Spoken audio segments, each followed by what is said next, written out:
Hello students, अभी हम लोग डिफिनिट इंटीग्रेशन का सिंपल प्रॉब्लम हम लोग डिस्कस कर रहे हैं। सिंपल प्रॉब्लम मीन्स वैसा प्रॉब्लम जो प्रॉपर्टीज बेस्ड नहीं है, क्योंकि इसका दो कैटेगरी है। एक है जो प्रॉपर्टी पर आधारित क्वेश्चंस है और एक ऐसा कैटेगरी है जो प्रॉपर्टी पर आधारित नहीं है। ओके, तो आप यहाँ बोर्ड पर दो क्वेश्चन डिस्प्ले हो रहा है, आप इसे देखें।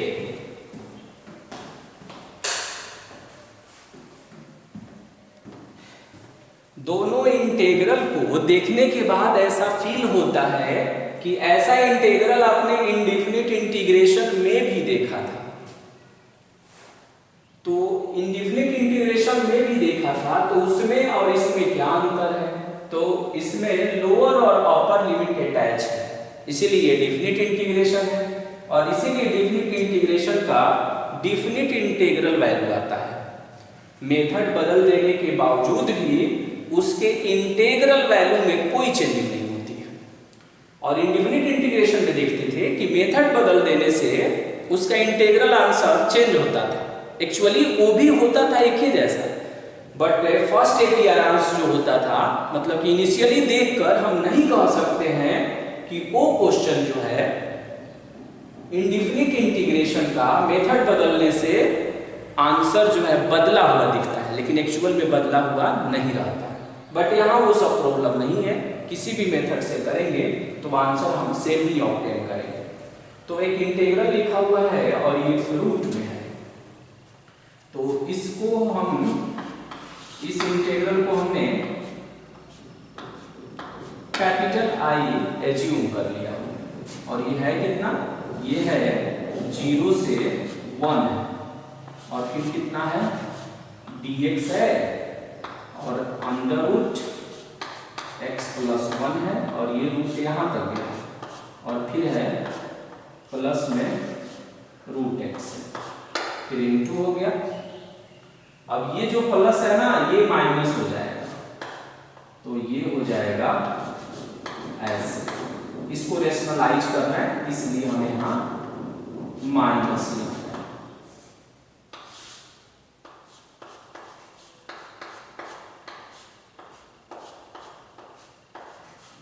और यहाँ कितना है? dx। क्या किया हमने? इसे रेशनलाइज कर दिया। पहले भी इसे हम रेशनलाइज करके ही बनाए थे, तो अभी भी हम इसे रेशनलाइज किए। रेशनलाइज करने के बाद हम इसे सिंप्लीफाई करेंगे। तो आप बताइए कितना होगा सिंप्लीफाई करने के बाद?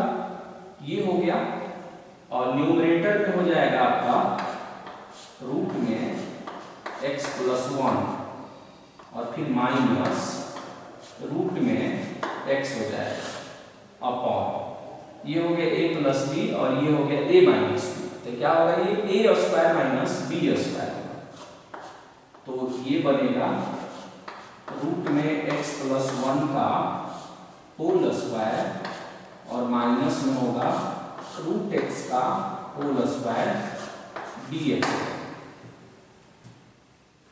ओके, अब इसे हम सिंप्लीफाई करते हैं और सिंप्लीफाई करते हैं। तो 0 to 1 और रूट में x प्लस 1 माइनस रूट में x है और ये बनेगा a square minus b square. तो ये हो जाएगा x प्लस 1 और माइनस में x हो जाएगा और यहाँ हो जाएगा dx हो जाएगा। अब यहाँ से देखेंगे x से x से कैंसिल हो जाएगा, तो डिनोमिनेटर में सिर्फ 1 बचेगा। तो उस 1 को हम नेक्स्ट स्टेप में रिमूव कर देंगे। तो अब आप बताइए कि ऐसा करने के बाद से आपका इंटीग्रल जो है कैसा हो जाएगा? तो आपका इंटीग्रल ऐसा दिखेगा, 0 to 1 हो जाएगा अंडर रूट x प्लस 1 और माइनस में रूट x, ब्रैकेट क्लोज कर दिया हमने, और ये हो जाएगा dx हो जाएगा। अब ये बीच में माइनस का सिंबल है, तो इंटीग्रल दोनों पर इंडिविजुअली ऑपरेट हो जाएगा। तो इंडिविजुअली ऑपरेट होगा तो क्या होगा?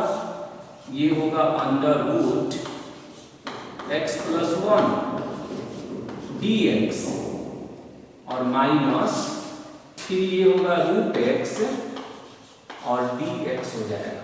ब्रैकेट क्लोज कर देंगे और ब्रैकेट क्लोज करने के बाद 0 to 1 लिख देंगे।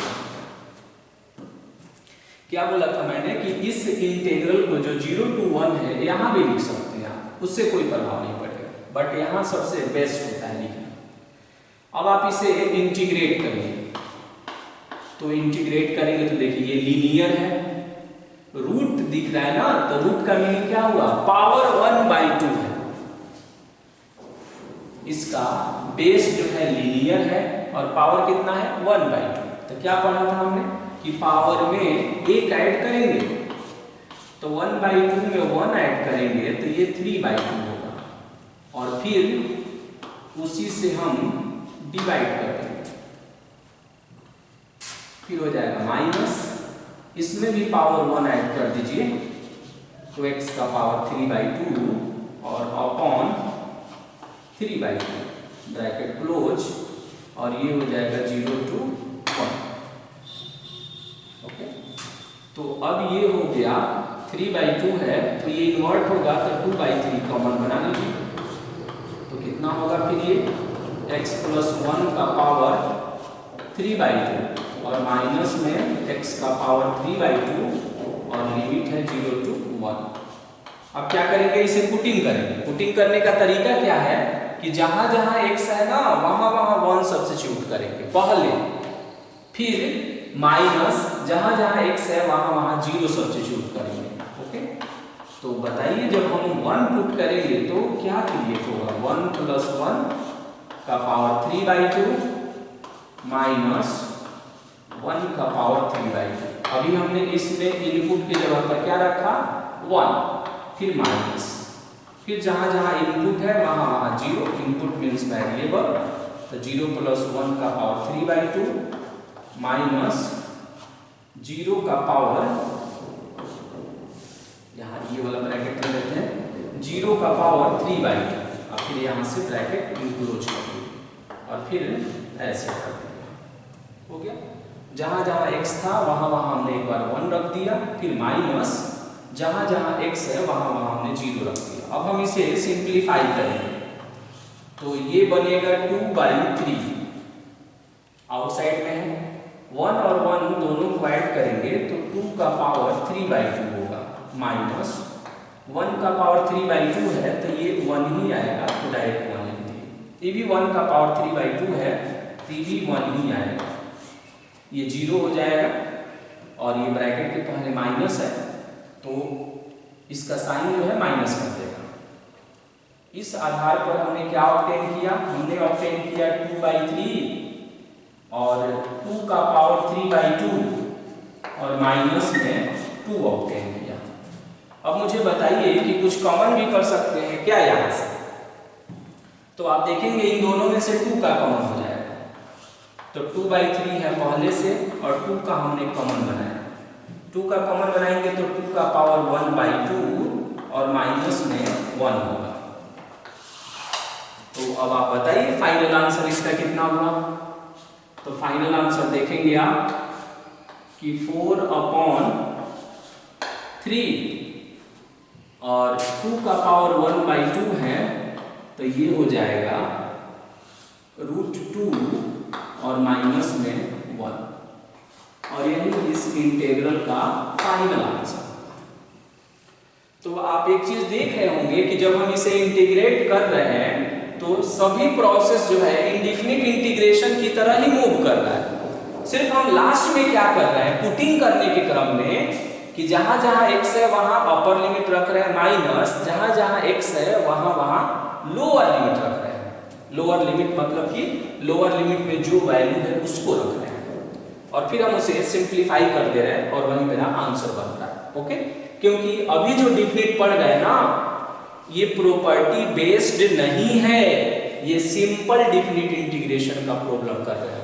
ओके, जिसको हम बोलते हैं कि नॉर्मल है, नॉर्मल डिफिनिट इंटीग्रेशन है या सिंपल है। अब हम 2 नंबर इंटीग्रल को इवैल्यूएट करेंगे, तो सेकंड नंबर इंटीग्रल को भी हमने कैपिटल I एज्यूम कर लिया and capital I is equal to 0 to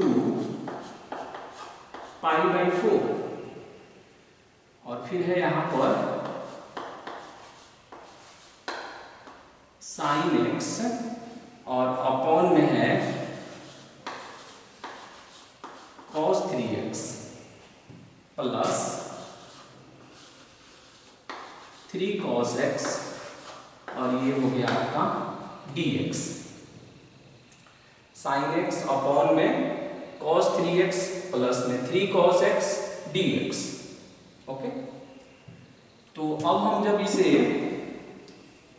पहले हम ट्रांसफॉर्म करेंगे, देखेंगे कि कुछ ये ट्रांसफॉर्म होता है क्या, पॉसिबिलिटी है ट्रांसफॉर्मेशन की। 0 to π/4 है, यहाँ है sin x cos 3x का आइडेंटिटी यूज कीजिए, तो ये आएगा 4 cos क्यूब x और माइनस में 3 cos x प्लस में 3 cos x और dx। cos 3x का हमने आइडेंटिटी यूज किया यहाँ पर। अब कहेंगे ये आइडेंटिटी कहाँ से लाते हैं, तो अब इस आइडेंटिटी को अगर समझना है तो आपको ट्रिग्नोमेट्रिक का लेक्चर वीडियो देखना चाहिए। फिलहाल ये लर्न रखिए कि cos 3x का ये आइडेंटिटी होता है। इस आइडेंटिटी को लिखने से बेनिफिट ये हुआ कि ये दोनों कैंसिल हो गए। After cancellation we get 0 to π/4 and sin x और अपॉन में 4 cos cube x dx। 1/4 outside में कर लिया हमने। अब इसे देखिए कैसे सेट करें। 1/cos स्क्वायर x लिखते जाएंगे और ये हो गया sin x अपॉन में cos x dx। अब इसे देखिए तो 1/cos स्क्वायर x, तो 1/cos स्क्वायर x जो है sec स्क्वायर x बनेगा और sin x अपॉन में cos x क्या बनेगा, tan x बनेगा। ओके, अब ये cos स्क्वायर x और cos x मिलकर cos क्यूब x हो जाएगा। 4 आउटसाइड में आ चुका है, तो ऐसा करने से इंटीग्रल क्या हुआ, तो इंटीग्रल बना 1/4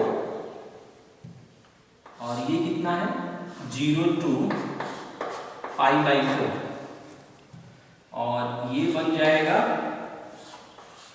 sec स्क्वायर x और इनटू में आएगा tan x dx आएगा। ओके, इस तरह से हमने इसको कंप्लीट किया। अब ये जो है ना किसी आइडेंटिटी को कोरिलेट कर रहा है, तो कोई इंटीग्रल फॉर्मूले, तो एक इंटीग्रल फॉर्मूला हम लिख रहे हैं, आप देखेंगे इसका डिस्कशन भी हमने किया है।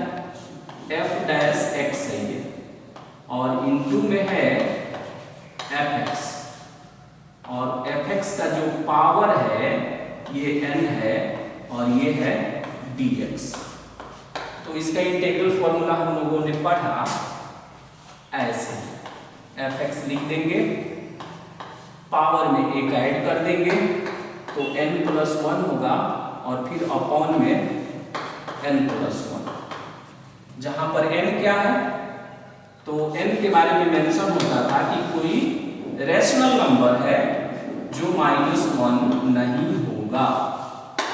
क्यों नहीं होगा -1, इसका भी हम लोगों ने डिस्कस किया था, क्योंकि -1 हो जाएगा तो ये अनडिफाइंड हो जाएगा, यानी कोई भी परिमेय संख्या हो सकता है -1 को छोड़कर। अब इसका टर्म्स कंडीशन देखते हैं, तो देखिए यहाँ fx है यानी कोई फंक्शन है और उसका ये पावर है और फंक्शन जो यहाँ पर दिख रहा है वेरिएबल का पावर कांस्टेंट, तो जो बेस है ना उसी बेस का डीसी यहाँ मौजूद है। अब आप देखिएगा ये जो रिजल्ट आप देख रहे हैं यहाँ पर tan x जो देख रहे हैं, तो tan x का पावर कुछ नहीं है तो कितना है यहाँ 1 ही है और tan x का डीसी देखना है यहाँ मौजूद है या नहीं है, चेक करिए। tan x का डीसी कितना होता है, तो sec स्क्वायर x होता है, तो मौजूद है, यानी वेरिएबल का पावर कांस्टेंट है और बेस का डीसी मौजूद है बगल में। देखिए यहाँ tan x है और tan x का डीसी कितना है sec स्क्वायर x है, यानी हम डायरेक्ट इससे हीट कर सकते हैं और वो डायरेक्ट हीट करने पर मेरा इंटीग्रल क्या होगा तो उस पे जब देखेंगे तो क्या कहता है tan x का पावर 1 है, तो पावर में 1 ऐड कर दीजिए, तो tan x का पावर 2 हो जाएगा और उसी से डिवाइड कर दीजिए और लिमिट कितना है आपका 0 से π/4 और आउटसाइड में 1/4 भी है, तो यहाँ इसको भी अटैच कर दीजिए। अब आप सोच ये रहे होंगे कि क्या अगर हम यहाँ पर इस फॉर्मूले को अगर हम नहीं जानते हैं तो क्या इसको हम इवेलुएट नहीं कर पाएंगे? तो कर पाएंगे, तब भी कर पाएंगे, बट तब वहां पर आपको क्या करना होगा कि सब्स्टिट्यूशन मेथड यूज करना होगा। tan x को z मानेंगे, tan x को क्या करेंगे z मानेंगे और फिर तब हम ऐसा करेंगे तो भी इवेलुएट हो जाएगा। बट ये बेस्ट है, तो आप ऐसे ही सोचिए कि कोई वेरिएबल का पावर कांस्टेंट है और उस वेरिएबल का डीसी अगर बगल में मौजूद है तो ओरिजिनल वेरिएबल जो दिखता है उसकी पावर, उसके पावर में 1 ऐड कर दीजिए और उसी से डिवाइड कर दीजिए। और ये लीनियर होना चाहिए, ऐसा हम नहीं कह रहे, बस इसका डीसी यहाँ मौजूद होना चाहिए।